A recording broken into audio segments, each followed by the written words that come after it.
In the heart of West Africa, where the rivers carved through red soil and the drums of resistance had never truly gone silent, a young man rose from obscurity with a voice that would thunder across continents. His name was Ahmed Sékou Touré, and in 1958, he did something no other African leader dared to do. He said no to France. Touré was born in 1922 in French Guinea, a colony ruled not by consent, but by decree. He came from a lineage of defiance. His grandfather was Samori Touré, the West African warrior king who fought the French to his last breath. That spirit lived on in Sékou, who grew up watching his people toil under the weight of foreign domination. As a young man, he didn't turn to guns, he turned to words, to unions, to people. He organized workers, led strikes, and by the 1940s was already a thorn in the side of the colonial authorities. His charisma was undeniable, and his message was clear. Africans deserved more than crumbs. They deserved dignity. By the 1950s, France was under pressure. The winds of independence were blowing across Africa.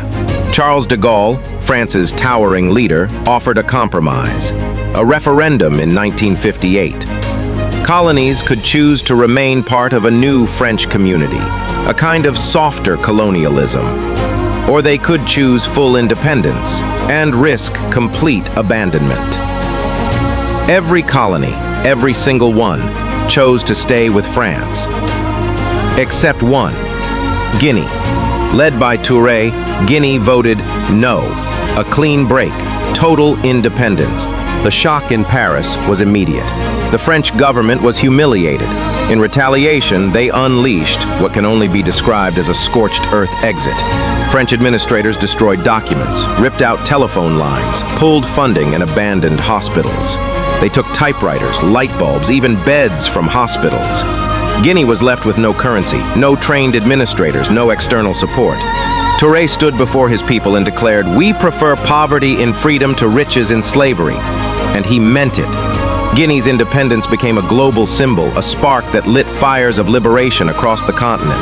Kwame Nkrumah in Ghana, Patrice Lumumba in Congo, and other revolutionaries looked to Touré as a brother in arms. He aligned himself with the Eastern Bloc, forged bonds with the non-aligned movement, and turned Guinea into a hub for anti-colonial resistance.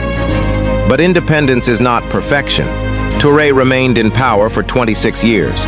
Over time, his rule became more authoritarian.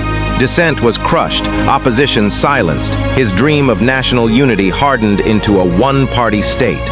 Thousands were imprisoned in camps like Camp Boiro, and fear began to replace hope. Still, his place in history cannot be erased.